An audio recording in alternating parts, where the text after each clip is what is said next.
je suis ravie de vous retrouver pour ce nouveau podcast créatif autour du tricot. Je suis Obéline, je tiens la mercerie L'Escargot qui pique qui se situe entre Clermont-Ferrand et la Bourboule, dans le Puy-de-Dôme.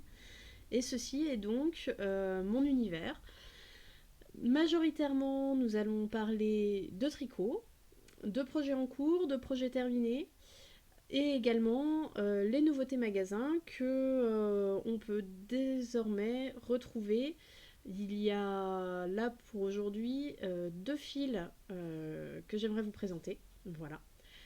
Et un univers vaste, d'encours, très vaste, d'encours. Si vous me suivez depuis quelques épisodes maintenant, vous devez savoir à quel point je suis euh, occupée. Voilà. Même si j'essaie de m'améliorer sur ce point-là, vous allez voir, ça va encore partir en vrille. Allez, c'est parti. Alors, pour commencer, donc les projets terminés. Donc sur mon dernier podcast, je vous parlais un petit peu des différents projets que j'avais envie de mettre sur les aiguilles, en, en plus de ceux que j'ai déjà, mais voilà, ce que je projetais de mettre sur les aiguilles. Et, et comment dire, rien n'a avancé. Hein. Rien n'a avancé, rien ne s'est déroulé comme prévu, du tout, du tout, du tout. Pour la bonne et simple raison que je n'arrivais pas à bien me remettre sur les tricots que j'avais déjà commencé. Et il y a Crystal Elka qui a fait un appel au test pour un projet tout en brioche. Et c'est vrai que ayant refait de la brioche avec une de mes clientes, j'avais très envie de me remettre à la brioche. Très très envie de me remettre à la brioche. Donc et ben j'ai dit go. J'ai dit go, le truc pas du tout prévu, moi qui voulais en profiter pour me structurer un petit peu mieux. Bon, voilà, mais c'était le projet dont j'avais très envie. Euh, et donc, il s'agit d'un projet tout en brioche qu'elle présente du coup au Knit-It. Donc, il s'agit de son châle ombelle que voici, hop, dans ma version. Voilà. Alors, le châle ombelle, donc c'est un châle full brioche, comme vous pouvez le voir. Qui est relativement simple une fois qu'on a compris les jeux d'augmentation.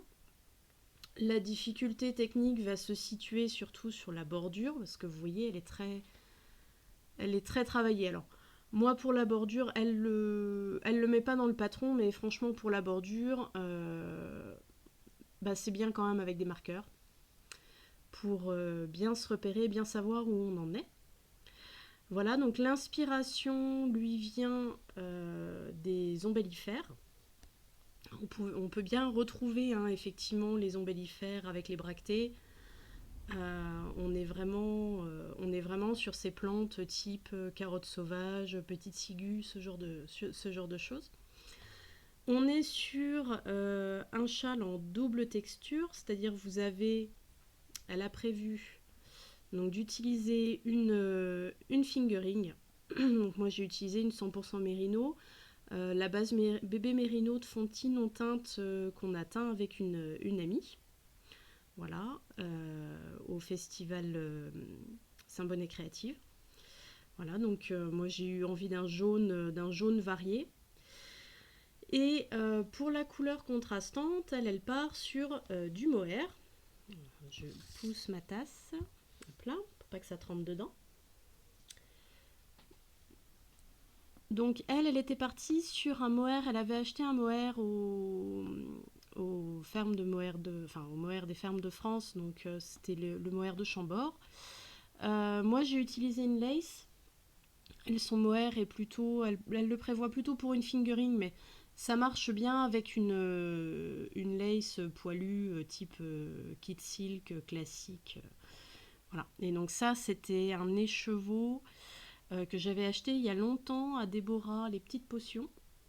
Ça devait être son coloris mermaid. Donc voilà. Alors pour le châle, j'étais contente d'avoir teint 2 écheveaux. Car je crois que il devait me rester 4 ans à faire. Mon premier écheveau s'est terminé. Donc en gros là j'ai je crois 112 grammes de Merino Fingering et 46 grammes je crois de Merino soie, de mohair et soie. Voilà. Un petit peu, donc c'était le pas prévu du tout, parce qu'en fait, quand j'ai publié ce podcast, enfin le dernier podcast où je vous disais que j'allais être une fille sérieuse et que j'allais me concentrer sur ce que je vous disais, et ben, genre 24 heures après, elle a publié l'appel au test et j'ai dit ok, c'est pour moi. Voilà, j'en fais partie. Mais j'en suis très contente. La construction est simple, c'était vraiment. Enfin, la brioche de le voir découvrir et de le voir faire. Vous avez deux personnalités face à la brioche, qui est soit c'est génial, soit ça casse. C'est bon, c'est comme ça, hein, c'est pas qu'il y en a qui sont moins doués que d'autres, c'est juste que effectivement la construction, j'allais dire, du mantra, parce que moi en fait la brioche c'est vraiment pour moi c'est un mantra, c'est vraiment un point qui me détend énormément, que je fais absolument sans réfléchir, donc ça me convient très bien, mais je vois bien que pour certaines personnes c'est plus compliqué, et puis bon bah voilà, effectivement ça ne passe pas du tout. Donc, je dirais, j'enlève mon sachet de thé. Je fais comme chez moi. Donc, effectivement, la brioche, ou vous rentrez bien dedans et c'est super, ou c'est un point qui vous convient pas et qui vous prend la tête, et puis bah, il vous convient pas et il vous prend la tête. C'est tout. Par contre, pour des débutants, bon, il y a juste la première augmentation à choper qui est très impressionnante. Parce qu'on augmente vraiment brusquement. Hein, on commence par le garter tab et après on fait cette augmentation là. Donc les augmentations sont simples à faire. Hein, c'est juste une gymnastique d'aiguille et puis il faut bien compter pour pas en oublier une ou pour pas en faire une de trop. Voilà. Mais, euh, mais sinon après, vous êtes sur de la brioche. Vous avez de temps à autre une augmentation à faire. Et après, en fait, il n'y a rien de compliqué, vous n'avez pas de mailles qui se croisent, vous n'avez pas. Enfin voilà quoi, ça va plutôt bien. Et une fois que vous avez bien pris le pli de votre brioche et que vous êtes bien à fond, c'est là que vous venez à faire, je dirais, les diminutions les plus compliquées, celles qui sont un petit peu plus techniques, c'est celle-ci, là, où vous avez les 3 branches qui n'en font plus qu'une. Là, oui. Là, d'ailleurs, il y a une coquille. Je la cache. Pourquoi je montre exactement l'endroit où il y a la coquille, en fait? Hein? Là. Bon. Donc, je disais... Hop, là, il n'y a pas la coquille, là. On a bien les 3 brins. On a bien les 3 branches aussi sur le bouton qui est là. Mais donc, en fait, voilà. Le seul point un petit peu de gymnastique où on conseille quand même d'utiliser une aiguille auxiliaire, c'est là. Mais... mais sinon, après, le reste, j'allais dire, ça se comporte comme des mailles normales. Donc sans difficulté monstrueuse. Voilà. Donc ça, c'était le projet fini pas prévu. Voilà. Autre projet terminé, dont là je ne peux pas, je ne peux pas me jeter des fleurs. C'est parce que du coup j'ai une de mes charmantes clientes qui m'a fait, comme je vous l'avais présenté, le petit modèle de couverture du catalogue Katia. Donc on est parti sur le violet avec le petit chien en beige. Voilà, en Copito Soft. Il est vraiment super mimi. Je le trouve trop bien. Alors, le but là était que sur le catalogue, il est présenté dans une déclinaison que je n'ai pas en magasin de la Basique Merino. Donc, c'était pour voir, c'est une déclinaison un peu chinée, j'aurais pu prendre le catalogue, mais bon, c'est pas grave. C'est une déclinaison un petit peu chinée. Là, du coup, je voulais le mettre en avant sur une version unie, comme je l'ai en magasin. Et ensuite, en fait, pour le fil peluche, ils ont changé leur qualité de fil peluche. Et c'était pour voir, moi, la qualité de ce fil-là que j'avais, si c'était compatible ou pas, puisque l'épaisseur du fil est pas tout à fait le même que celui que j'avais. En fait, celui qui vient de sortir, il est un peu plus épais. Donc là, du coup, on l'a essayé en le doublant. Alors, on voit que ça travaille. On voit que ça travaille un peu. Alors après, je ne l'ai pas lavé bloqué. Mais je pense que doubler, ça fait un truc super épais, moelleux, super mignon, adorable. Mais par contre, on voit que ça tire sur le reste du tricot. Voilà. Donc, je conseillerais plutôt de le faire en simple. Mais c'est vrai qu'avouez que c'est quand même trop choupinou. Donc c'est vrai que la version à laquelle j'avais pensé de base, je vous l'avais montrée, elle était un bleu un peu pétrole, un bleu gris foncé, avec le petit chien en blanc. Et puis bon, finalement on est parti sur le violet avec le petit chien beige. Mais c'est vraiment trop choupinou, quoi. C'est vraiment trop mignon. Donc très contente de pouvoir vous présenter ce petit modèle en magasin pour bien visualiser ce que donnent les fils et surtout la version unie et non pas la version Basique Merino Popcorn comme ils ont fait le modèle sur cette édition limitée de la Basique Merino. Voilà un peu pour les projets finis. C'est vrai qu'en un mois, j'en ai pas fait beaucoup, mais j'ai été vraiment beaucoup sur celui-ci parce que c'est vrai que quand il y a eu l'appel au test, ça faisait un petit peu peur de se dire un grand châle, parce qu'en plus, elle l'avait pas terminé. Quand elle a fait l'appel au test, elle l'avait pas fini, donc elle n'avait pas spécialement encore l'idée de l'ampleur de ce qu'elle allait utiliser. Elle nous avait annoncé à peu près 600 mètres pour chacune des deux qualités. Finalement, il n'y en a pas eu autant. Mais c'est vrai que du coup, elle nous avait dit, voilà, le châle doit sortir pour le knit it, donc deadline début octobre, quoi. Donc, dans la panique, en fait, je me suis mise que sur ce projet-là. Bon, qui finalement a été terminé pratiquement 15 jours à l'avance. Voilà. Comme quoi, bien motivé, ça passe. Mais c'est vrai que pour celles qui ont l'habitude d'avoir des plages de test à peu près de 6 semaines, là, du coup, Christelle avait dû nous en laisser que 5. Parce qu'entre le fait qu'elle n'avait pas terminé de créer le patron, donc elle ne pouvait pas nous l'envoyer trop tôt. Voilà, donc ça s'est joué. On pensait que ça allait se jouer ric-et-rac, et en fait, c'est passé largement dans les cordes.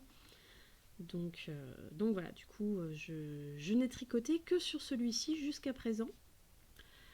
Et voilà, mais ça n'empêche pas que j'ai d'autres choses en cours. Je vous montre tout ça. Alors, on va tout de suite commencer par le flop. Hein, on va tout de suite commencer par le flop. J'avais envie de faire les choses bien et de démarrer un projet que je vous avais montré. En me disant quand même, ma fille, tu fais des podcasts, tu racontes à tout le monde ce que tu as envie de faire, tu vas le faire en fait. Hein. Donc du coup, j'avais attaqué la Starlet Bralette Tititi, podcast super bien préparé. Est-ce que j'ai imprimé la page de garde? Ai-je imprimé la page de garde ou pas? Parce que souvent, je n'imprime pas la page de garde, en fait. Bah, oui, si, non. Suspense. Suspense. Alors, si. La Starlet Bralette. Hop. J'aurais pu au montage ou l'incruster là, mais bon, c'est pas grave. Donc, il s'agit d'une petite brassière avec un point texturé. Avec un point texturé, des côtes sur le côté, un très joli détail de décolleté avec des côtes là. Très très beau. Vraiment. Donc, allez, j'avais le fil. Donc, j'avais commencé à l'attaquer. Oui, hein, je mens pas. Hein. Alors, je voulais la faire en coton yak.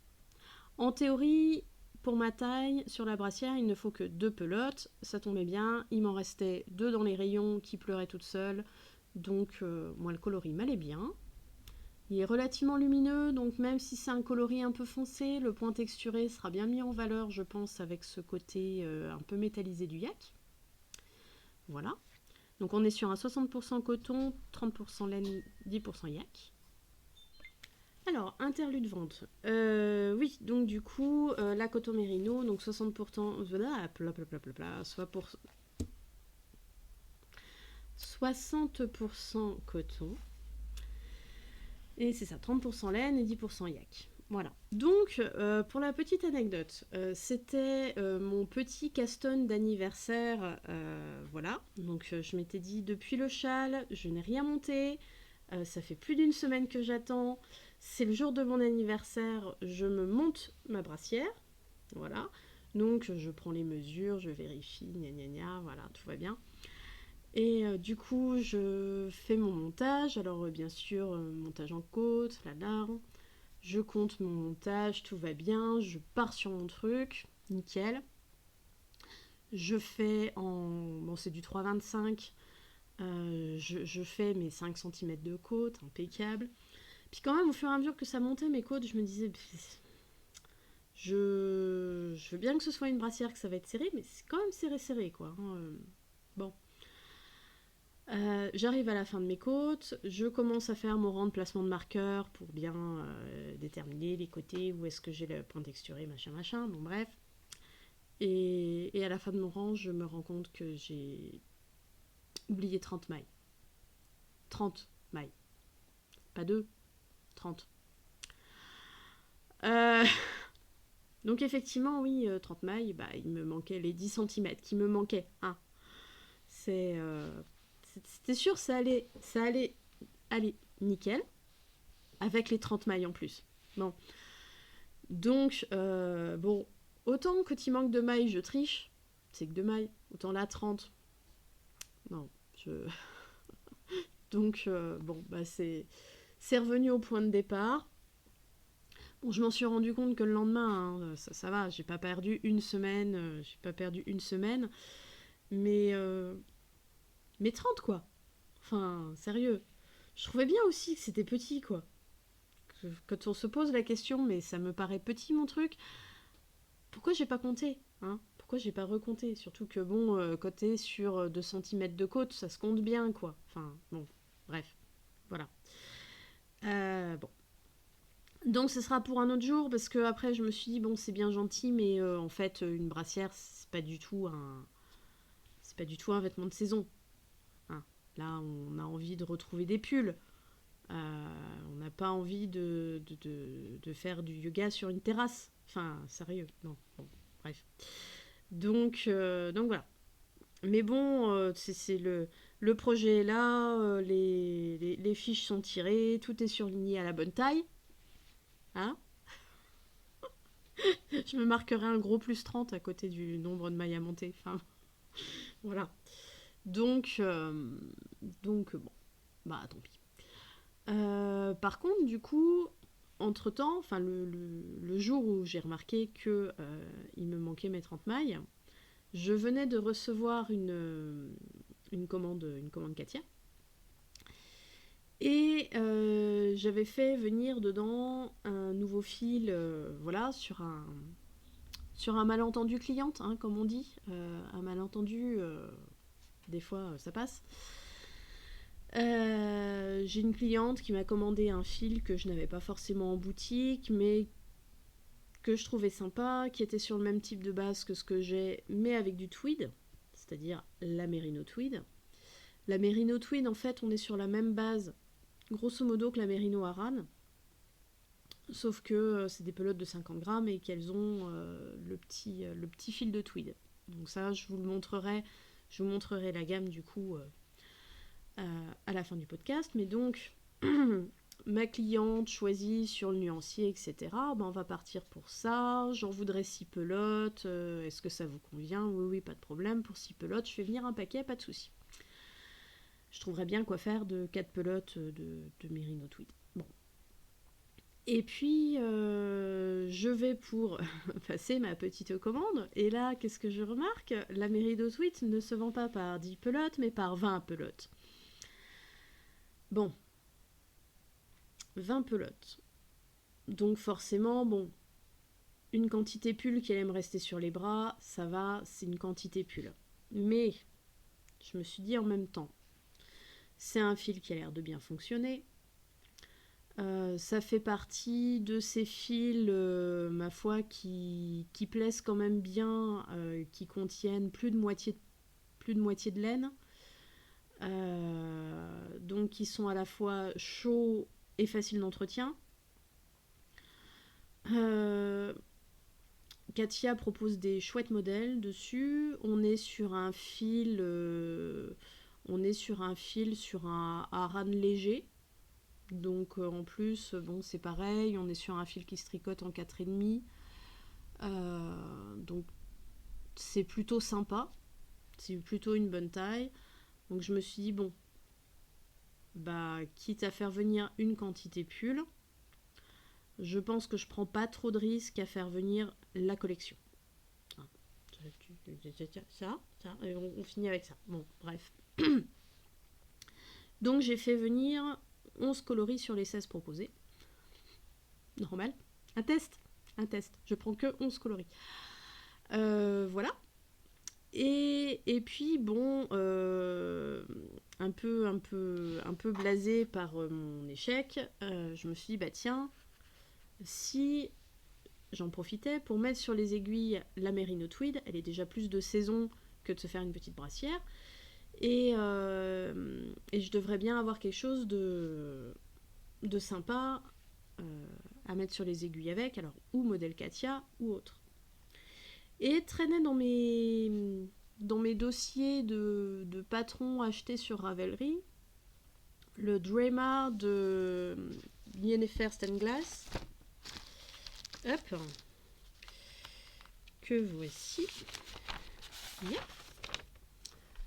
Voilà.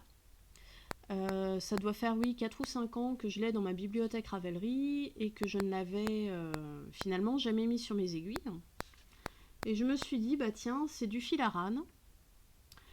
Il propose une très belle palette de différents gris en fait. Hein. La Merino Tweed, ce que j'ai bien aimé en fait, c'est les coloris qu'ils ont. Les coloris qu'ils ont donnés. Donc, bah, je me suis dit, qu'à cela ne tienne, mets-la sur tes aiguilles. Alors après, vous me connaissez, moi et les couleurs. Donc du coup, en fait, je suis partie sur le modèle de base. Voilà. Mais la Merino Tweed, comme je vous disais, elle avait trois beaux dégradés de gris. Hein, un gris foncé, un gris moyen et un gris clair, en fait, qui est le écru. Enfin, qu'ils appellent écru, mais en fait, il est franchement gris clair. Et voilà. Et du coup, j'ai pris la base en noir, parce que je trouve que ça fait classe quand même, en Merino Aran. Voilà. J'avais hésité à prendre la Merino Tweed, et en fait, je me suis dit, bon, déjà le jacquard, je vais le faire en Merino Tweed. Donc de temps à autre, dans le tweed, il y a des petits bouts de noir. Donc, dans le tweed noir, il y avait des petits bouts de blanc. Donc, j'avais peur, en prenant les 2 tweeds, que ça me casse, en fait, la netteté du jacquard. Voilà. Donc, bien sûr, j'ai des aiguilles trop petites. Bien sûr, j'ai des aiguilles trop petites pour vous montrer cela convenablement. Mais franchement, je suis contente. Alors, bien sûr, pour un jacquard, voilà, je suis sur de la laine superwash avec une 40% d'acrylique. Donc forcément, ça va pas me donner un beau placard bien net, comme si, enfin, alors que si j'avais utilisé un fil non superwash ou qui contient un peu d'alpaga, ou le rendu aurait été franchement net. Mais là, bon, il est un peu gaufré parce que c'est le temps que je me retrouve dans mon jacquard. Hein. C'est le temps que je m'y retrouve dans mon jacquard. Et puis, bah, il n'est pas bloqué. Hein. Donc là, il doit me rester 3 rangs de jacquard. Et j'aurai fini cette partie d'empiècement. Voilà. Et donc après, j'attaquerai le tout noir. Moi, tout noir. Voilà. Et on retrouve un petit liseré de jacquard en bas du vêtement. Voilà un peu. Donc bien contente. Ça avance tout seul. Hein. Pour avoir le bon échantillon, je suis passée sur une aiguille 4,5 alors qu'elle recommande une aiguille numéro 4. Mais comme je peux avoir tendance à serrer un peu mon jacquard, pour vraiment m'obliger à pas le serrer, je suis passée quand même sur du 4,5. Donc voilà. Non, je suis très contente du résultat. Je suis très contente du résultat, ça va être bien chaud. Il est bien leste, hein, parce que là, ça y est, je suis arrivée au bout de ma première pelote de Merino Aran. La Merino Aran, ce sont des pelotes de 100 grammes.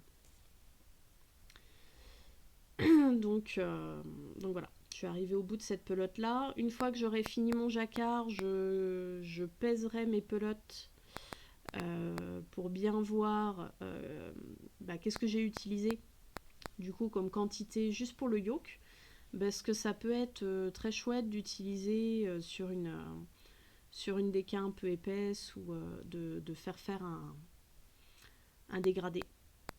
Un vrai dégradé, ça peut être très chouette. Mais je suis plutôt contente de l'effet parce que là, la caméra, ça fait très tranché, mais en vérité, ça fait un peu plus fondu quand même. Ça fait pas aussi net. La caméra intensifie vraiment. Mais on voit hein, où est-ce que... là, jusque là, pour le rouloté, elle fait tricoter en 3,75. J'étais en 4 jusqu'ici. On le voit bien. Hein. Et après, je me suis dit qu'en 4, c'était trop, donc je suis passée en 4,5 pour le reste. Voilà. Et donc voilà, donc celui-ci, jacquard bientôt terminé. Et du coup, ça me permet de tester la Merino Tweed dont je vous montrerai les coloris. Là, je les ai préparés. En plus. Donc, non, bien sympa. Elle est plus... Comment dire ? Elle est plus souple que la Merino Aran. Voilà, la Merino Aran fait un peu plus sèche. Celle-ci, elle est un petit peu plus gonflante. Et donc, elle fait un peu plus moelleuse. Je sais pas, il y a 6% de viscose, je crois. Qui doit servir, du coup, je pense, à faire les petites noppes. Enfin, les neppes, pas les noppes. Et voilà. Du coup, pour celui-ci. Donc, mon projet suite à vexation de custom d'anniversaire. C'est pas tout, parce que bon, j'ai réussi quand même à faire un encours de A à Z, mais j'en avais quand même d'autres. Un petit ravitaillement. Alors, le gilet de ma fille, c'est long. Pourtant, c'est des tout petits rangs, mais c'est long. Hop. Donc, le gilet de ma fille, bah, il est pas fini, hein. Mais il a quand même bien avancé, parce que la dernière fois que je vous l'avais montré, je devais en être à là de la jupe. Attends. Nya. rends-moi ça. Hop. On va piquer le cintre. Ce sera plus facile de voir quelque chose là-dedans. Alors, voilà. Voilà. Petit gilet de mademoiselle. Hop. Donc effectivement, la dernière fois, le dernier podcast, je devais en être à là. C'est élégant, hein. C'est élégant. Hop. Et là, du coup, vous voyez, j'ai fait plus de la moitié du dos. Alors, ça roulotte à mort, mais une fois que ça sera bloqué, ça sera certainement mieux. On a un petit peu de point de riz en bas. Voilà. Donc il me reste, il me reste plus tant que ça à faire. Hein. Il me reste plus tant que ça à faire. Donc normalement, là, elle l'aura pour les vacances. Hein. Elle devrait l'avoir pour les vacances. Parce que en voiture, il se tricote bien. Et on a 6 heures de route pour une fois. Pour le week-end, on part à 6 heures de route. Non mais n'importe quoi. C'est pas grave. Et on part du côté de Metz. On n'a jamais été par là-bas, donc pourquoi pas. Ça peut être très très sympa. Et du coup, ça devrait bien avancer. Hein. Ce serait pas mal parce que vu qu'elle est déjà bien grande, j'ai peur que une fois qu'elle l'est, il lui aille plus. Voilà. Par contre, le truc que j'ai trouvé ça dommage, c'est qu'il me reste plus que ça de la pelote. Donc ça doit faire une trentaine de grammes. Donc je pense que j'aurai pas assez d'une pelote pour la basque. Alors que normalement, j'avais calculé avec les différentes proportions qu'elle donne, parce que comme il est complètement modulable, on peut faire que le boléro, on peut faire le boléro avec la jupe, on peut... Et en fait, donc normalement, elle donne tout avec le même fil, mais en gros, il y avait 400 mètres de différence avec ou sans la jupette. Donc je m'étais dit que 400 mètres de différence entre avec et sans, c'est que ça passe dans 400 mètres, et je pense que non. Parce que quand je suis arrivée à la moitié, j'avais déjà plus de la moitié de la pelote. Donc voilà. Je vais lui faire droit d'un côté. Là, comme ça, tout chousse, droit d'un côté. Non, ce serait dommage. Mais voilà. Donc celui-là, il avance pian-pian, mais mais c'est vrai que je m'ennuie un petit peu avec. Alors sinon, parmi la ribambelle de modèles que je vous ai présenté la dernière fois, je ne sais plus si je vous avais montré celui-là. Hein, la fille, elle enregistre vachement ce qu'elle fait quand même. Il y avait dans ce catalogue-là, effectivement, un modèle que j'avais décidé de faire. Avec un reste de pelote en fait que je vendais pas, qui était au déstockage et dont personne ne voulait. Donc je me suis dit qu'à cela ne tienne, t'as qu'à faire le pull en fait et le mettre au magasin et voilà. Alors du coup je suis partie sur ce modèle là. Alors qui normalement doit être fait dans la Reiki de Katia. Moi le fil qui me restait en fait était un fil équivalent de chez Rico, la Light Luxury. Donc, je me suis lancée dessus. Alors, il a plutôt pas mal avancé. Alors, c'est un tricot circulaire, raglan, où on fait les jetés pour faire le raglan. Enfin, bon, voilà. Hein. Et j'ai séparé le corps et les manches. Alors, j'ai séparé le corps et les manches et j'ai mis les manches sur le même Scooby-Doo. Histoire que ce soit imprésentable. Voilà. Bon. Je vais mettre le Scooby-Doo, un deuxième Scooby-Doo pour la deuxième manche. Ah punaise, comme c'est mieux. Ah là. Hop. Tada. Ah, c'est quand même vachement mieux. Alors. Du coup, c'est vraiment un pull. Enfin, le but, c'est il trouve quelqu'un, hein, donc voilà, avec de l'aisance. Et encore, en fait, pas tant d'aisance que ça. Mais voilà. Alors, la fille, elle a fait ça après son Xiris. Son Xiris, qui avait quand même une belle dentelle dans le dos, avec des mailles torse, bref. Et ça, les trous là, ça m'a tellement saoulée. Ça m'a tellement saoulée en fait qu'une fois séparé le corps des manches, je me suis dit merde, je fais qu'un plastron, hein, ça ira très bien, et le reste je fais en jersey. J'en avais marre. J'en avais marre de ces agencements. C'est joli, hein. C'est joli, puis en plus, c'est tout rabougri sur les aiguilles, on n'y voit que dalle, voilà. Donc, je me suis dit zut, en fait, carrément. Et du coup, je suis passée en jersey, là, en bas. Mais ouais, il commence à avoir une longueur sympa, quoi. Donc voilà. Donc celui-là, là, ça y est, je suis dans la partie jersey tout droit. Vas-y, roule ma poule, c'est du 6. Donc si j'avais pas attaqué mon jacquard, il serait peut-être fini le corps. Mais bon, voilà. Donc là, on est sur un mélange, la Light Luxury hop, de Rico.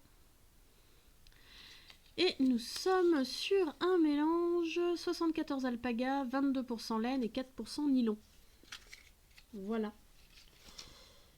Vous retrouvez le même genre de composition chez certaines teinturières. C'est du suri en fait, hein. C'est de l'alpaga bouclé celui-là.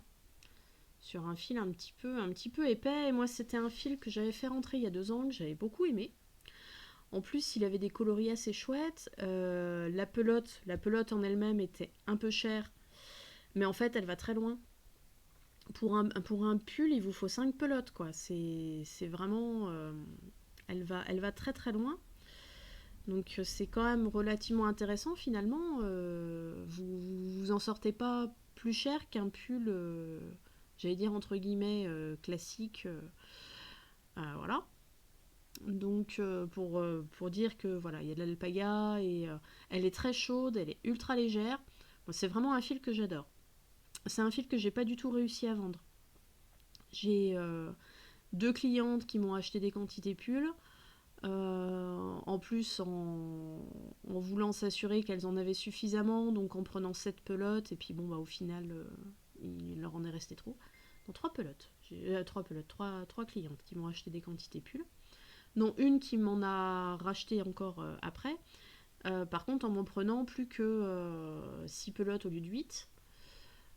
Parce qu'effectivement, elle avait fait quelque chose de très grand déjà, et puis elle avait trop de pelotes.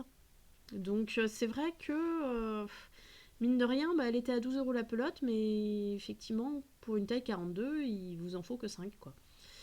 Donc voilà, moi je l'avais trouvé intéressante. Alors il m'en restait 7 de ce coloris-là. Donc comme ça me permettra de faire un pull bien grand, voilà, pour quelqu'un qui a envie de quelque chose de bien cocon. Bien cocon. Voilà. Mais, mais ça là, dans le poilu. Enfin, je savais jamais où j'en étais. C'est bien la première fois quand même que à chaque fois que je sortais mon tricot, j'étais obligée de sortir le diagramme. Enfin, non, ça c'est un truc, c'est pas possible. C'est pas possible. Moi, garder un diagramme sur les genoux, c'est pas normal. D'habitude, le diagramme, je le lis, je me lance une fois à regarder la répétition, comment elle se fait, et puis c'est bon. Non, là, non, je sais pas, j'y arrivais pas. Et puis avec le raglan, on n'arrivait jamais au même endroit. Et puis de toute façon, on n'arrive pas à lire là-dedans. Et puis pour bien démarquer les trous, pourquoi pas, vu que c'est du poilu, fallait faire des mailles en verre ensemble. Et le jersey, c'est bien. Voilà, le jersey, c'est bien. Donc il a un plastron en dentelle, et puis le reste, c'est du jersey.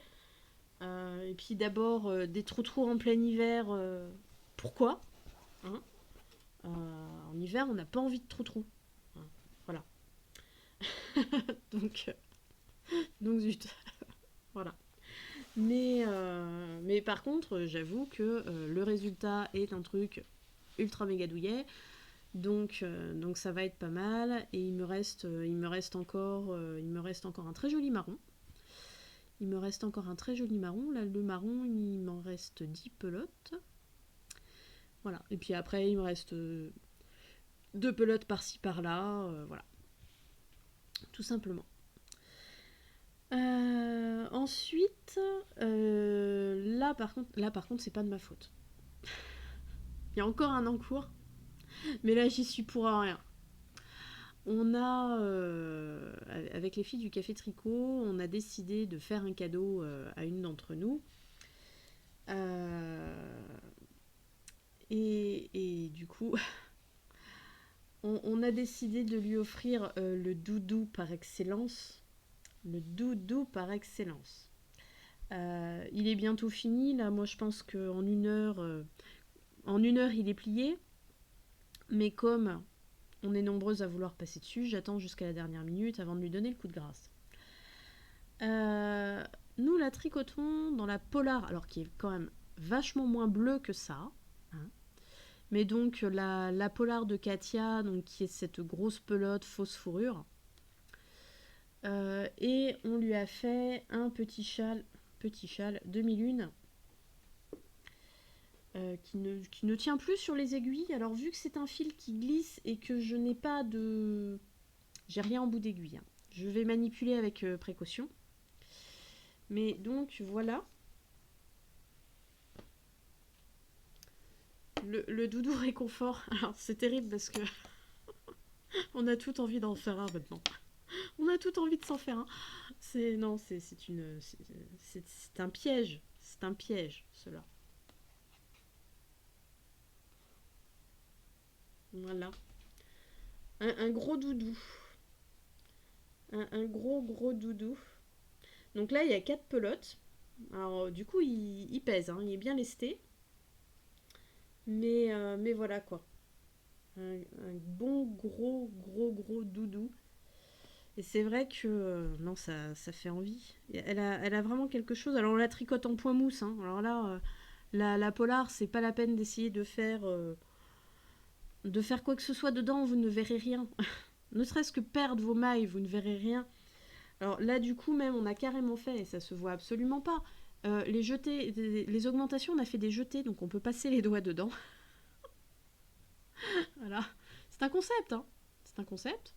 L'avantage, c'est que quand on se dit, alors j'en suis où dans les augmentations au milieu, voilà. Voilà. Donc je sais que... voilà. Je sais où j'en suis dans mes augmentations en fonction de le placement de mes doigts. N'importe quoi. C'est n'importe quoi, mais c'est ça, voilà. Mais par contre, hein, une fois qu'on enlève les doigts, pouf, il n'y a plus rien. Magie. Et non, par contre, l'avantage, c'est que du coup, vous avez aussi les jetés sur les bordures. Et ça vous fait des boutonnières. La boutonnière de la flemmarde. Donc on lui mettra un bouton en face, et puis comme ça, bah voilà quoi. Elle aura plus qu'à trouver la boutonnière. Voilà. donc là, c'est pareil. En fait, c'est un spécial grosse aiguille. Hein. Mais là, c'est pareil. On tricote en 7 ou 8. On tricote en 7 ou 8, ça. Donc autant dire que ouais, c'est pareil, ça va tout seul. Une pelote de polar, à peu près, vous la tricotez une pelote en 2 heures. Donc ça, c'est vraiment là pour la période des fêtes qui va arriver, où on va avoir envie de faire des projets, on peut avoir envie de faire des projets rapides à la dernière minute. La polar, pour ça, elle est vraiment top, parce que je vous dis, en 2 heures, vous avez fait ou un snood ou un bonnet, enfin, c'est vraiment... Et là, effectivement, bah, pour un châle de cette taille, on a utilisé 4 pelotes. Et depuis, j'ai très envie de me faire un petit boléro en polar. Ça peut être joli, un petit boléro. Voilà quoi, vraiment le petit chauffe-épaule, ça peut être très sympa. Et puis moi, ce que j'adore, c'est qu'elle est toute... ouais, elle est toute moelleuse. Ouais, bon, bref. J'ai des choses à faire, je crois. Hein, j'ai des choses à faire, il me semble. Alors rapidement, parce que c'était pas prévu, effectivement, les projets à venir. Du coup, je voulais présenter un modèle en sauve-gratté, parce que alors, ma fille, elle commence à avoir plein de trucs en sauve-gratté. Elle a les gilets, elle a les robes, elle a... Voilà. Elle a une robe que ma grand-mère lui a fait. Je l'ai pas descendue celle-là, mais c'est dommage. Elle est violette fuchsia avec les manches corail. C'est un modèle, c'est un modèle que Katia a sorti cette année là. Et donc du coup, j'avais des petits restes de coloris, donc j'ai dit à ma grand-mère, bah tiens, si tu veux bien me lancer la robe là-dedans. Et voilà. Et moi j'avais très envie, hein, vous voyez ce beau orange, il est un peu entre citrouille et renard. Et du coup, j'avais plusieurs modèles en tête. Et après, je me suis dit, bon, plusieurs modèles en tête, c'est bien, mais des modèles français francophones, c'est quand même plus sympa pour mes clientes qui ne tricotent pas en anglais. Et j'avais, parce que je la suis sur Patreon, le modèle Fedra d'Audrey Borrego, que voici, qui se tricote normalement dans un mélange mérino-mohair. Et bah du coup, il sera parfait. Le sauve-gratté, on est vraiment sur un fil qui va vous remplacer le combo fil fingering plus dentelle tenue ensemble. Ce qui va avoir deux avantages, c'est que déjà vous n'avez qu'un seul fil, et l'autre avantage, c'est que vous avez un budget quand même vachement plus modéré. Voilà, donc moi ça m'ira bien. Pour vous donner une idée, la sauve-gratté, la pelote, elle est à 3,99 €. Donc là, j'ai pour le pull, je me fais un pull à moins de 40 €. Donc voilà, c'est bien qu'on puisse avoir des fils qui s'adaptent comme ça à des petits budgets, quoi, à un moment donné. Donc voilà, j'avais envie de faire le Fedra, donc avec toute son dentelle, tout son détail de côte et de petites noppes, et voilà. Et je pense que c'est un modèle qui se fera assez facilement. Finalement, parce que j'ai pas l'impression qu'il y ait de points bien compliqués. Va bien falloir suivre le rythme des torsades, hein, mais ça c'est habituel. Donc voilà. Donc ça va être un modèle pas prévu mais à venir. Parce qu'après c'est vrai que j'avais mis de côté aussi quelques modèles de catalogue Katia. Mais j'aime bien aussi avoir... déjà de toute façon en plus ces patrons là je les ai. Enfin, c'est pareil, le Fedra. Je sais plus quand est-ce que je l'ai acheté. Mais ça doit bien faire 2 ans qu'il traîne dans ma bibliothèque Ravelry. Donc, tant qu'à faire, voilà. Et puis j'aime bien quand les clientes qui connaissent pas forcément les indépendantes puissent les découvrir, quoi. C'est sympa.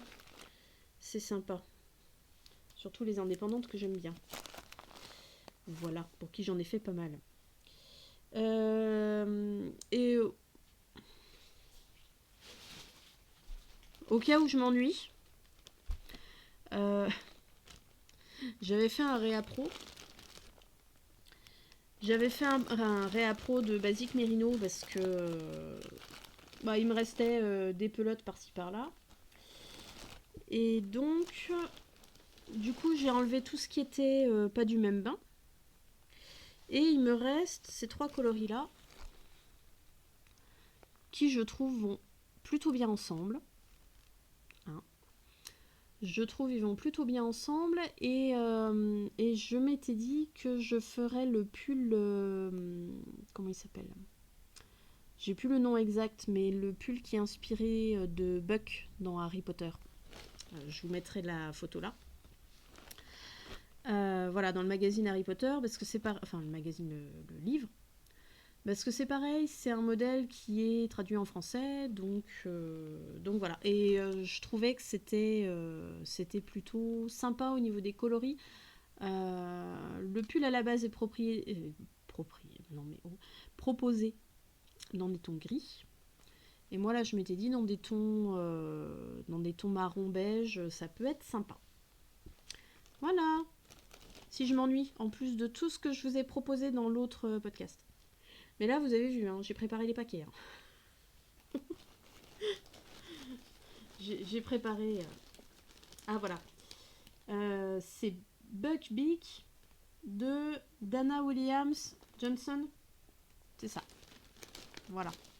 J'avais marqué dessus même. Parce que j'ai pas le patron. Donc il faut que je l'achète. Et du coup... voilà. C'est même en sachet. C'est tout ensemble. Hein. Quand même, on s'améliore. On s'améliore. Voilà. Je pense que j'ai fait le tour. Hein. J'ai fait le tour là de projets réalisés en cours et à venir peut-être. Je dirais probabilité 60%. Voilà. Hein. Comme la météo. Aussi changeante que la météo d'ailleurs la fille. Voilà. Donc maintenant, ce que je vais vous proposer, c'est petit tour des nouveautés. J'ai 2 nouvelles qualités rentrées en magasin dont je suis contente. Donc je vais vous parler de ça. Alors, la première n'est pas la première de laquelle je vous ai parlé. Je vais vous présenter d'abord un retour en boutique. Pardon. Je crois que j'ai une fibre dans la bouche, bref. Un retour en boutique, parce qu'effectivement, c'était un fil que j'avais fait rentrer la première année du magasin. Que je n'avais pas repris parce que je savais pas si je continuais avec le fournisseur ou pas, je savais pas, j'hésitais, enfin bref, voilà. J'avais bien une fibre. Et finalement, j'ai quand même continué avec ce fournisseur, Rico. Je suis désolée, c'est pas élégant. Et puis du coup, je me suis relaissée tenter par ce fil. Pourquoi ? Parce que c'est des cakes de 150 grammes. C'est ça, des cakes de 150 grammes. Donc du coup, avec un cake, vous pouvez faire un accessoire. Petit châle, voilà. Bon, pas un truc immense, il en faudrait 2, mais petit châle, déjà, du moins. C'est un fil sport qui contient, qui est majoritairement coton, qui contient de la laine et un petit brillant, parce qu'il n'y a jamais assez de paillettes, comme on dit. Et voilà. Donc, retour de la Fluffily créative d'Ikea de Rico Design. Donc, dans ce coloris qu'ils appellent poussière. Vous voyez, on a... Et moi, ce que j'aime bien, c'est que c'est un fil versatile. C'est-à-dire, vous pouvez faire des châles, vous pouvez faire des vêtements, des accessoires. Enfin, c'est vraiment... Donc, j'ai le coloris poussière. Un qui a refait son comeback aussi, c'est le terracotta. Voilà, qui avait bien marché, le terracotta. Elles sont toutes après, d'ailleurs. Ça, c'est un coloris de cet été. Parce que c'est un fil qui sort plutôt printemps-été, en fait. Donc, dans ce petit vert... Voilà. J'ai un violet avec des éclats bleus qui fait très, très céleste. Et un beau turquoise. Enfin, ouais. Plutôt pétrole, en fait.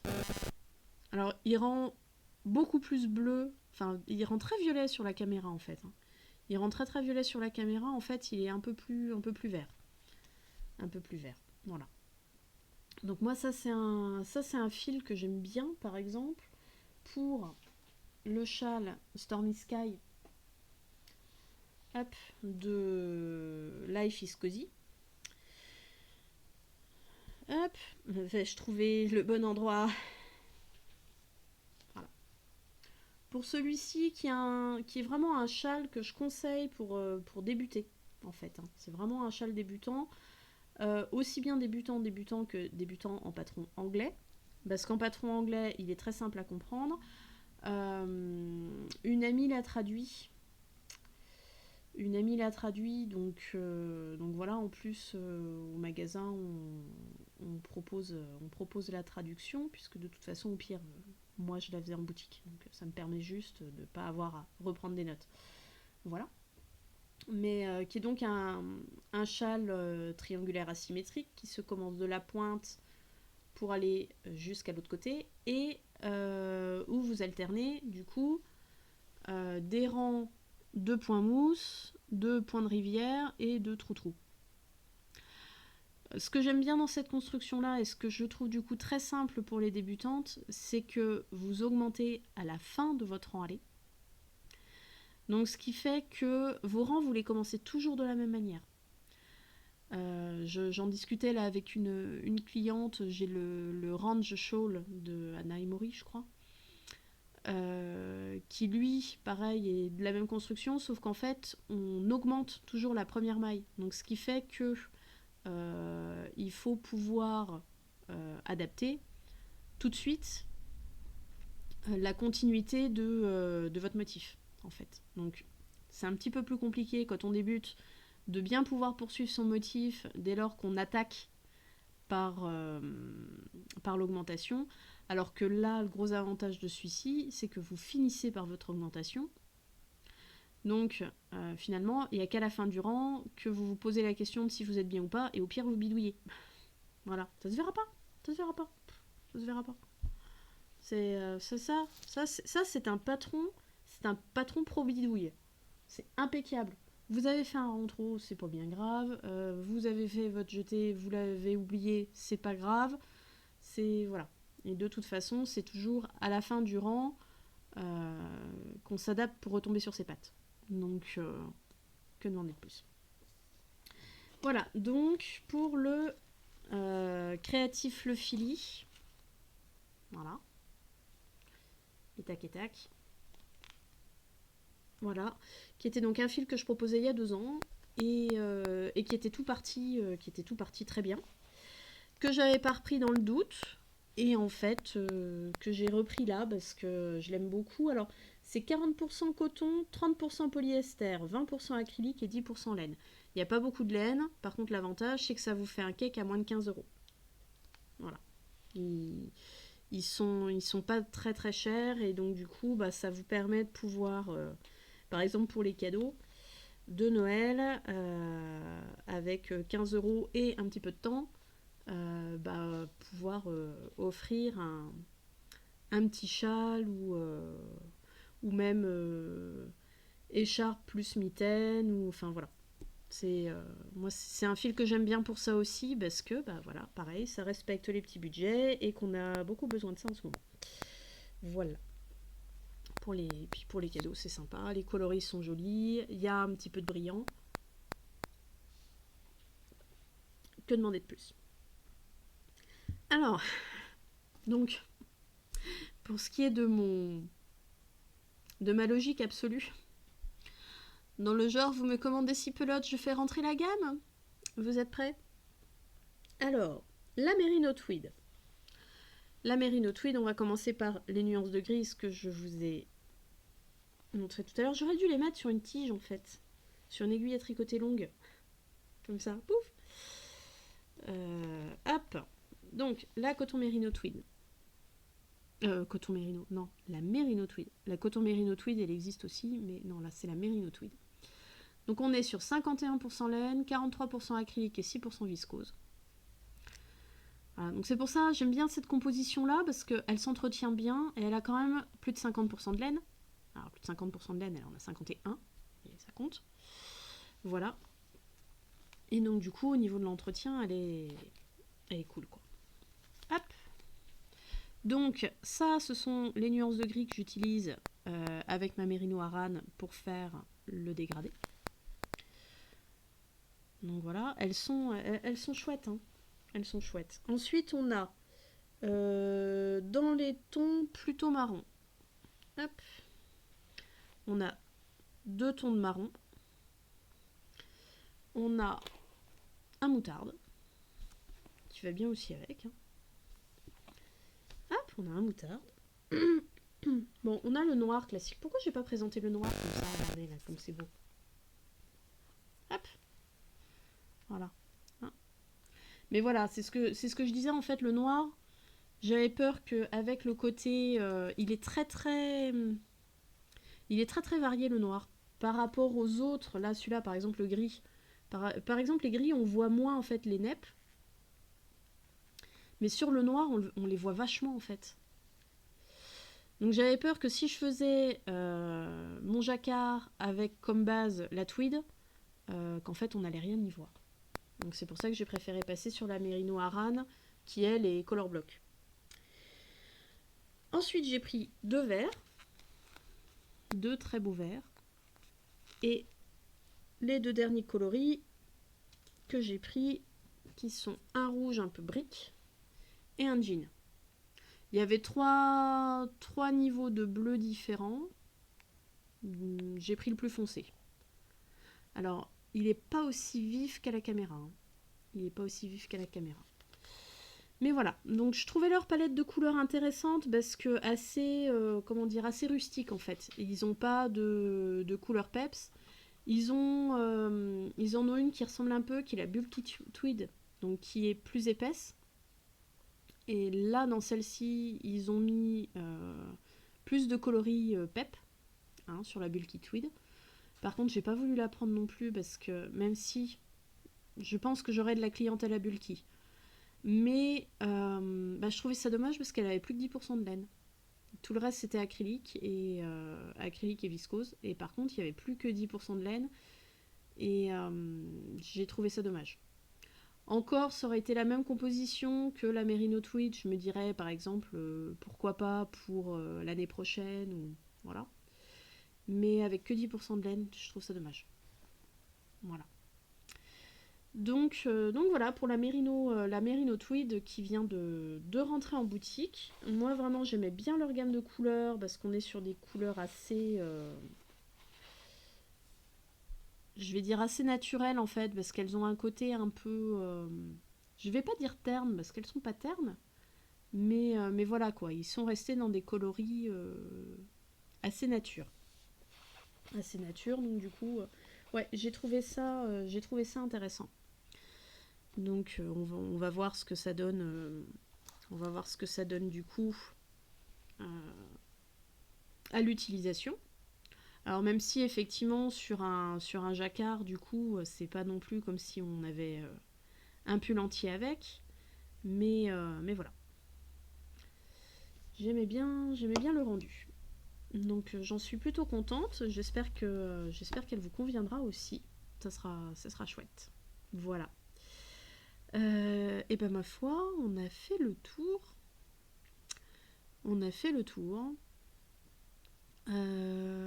Est-ce qu'il y aura des nouveautés?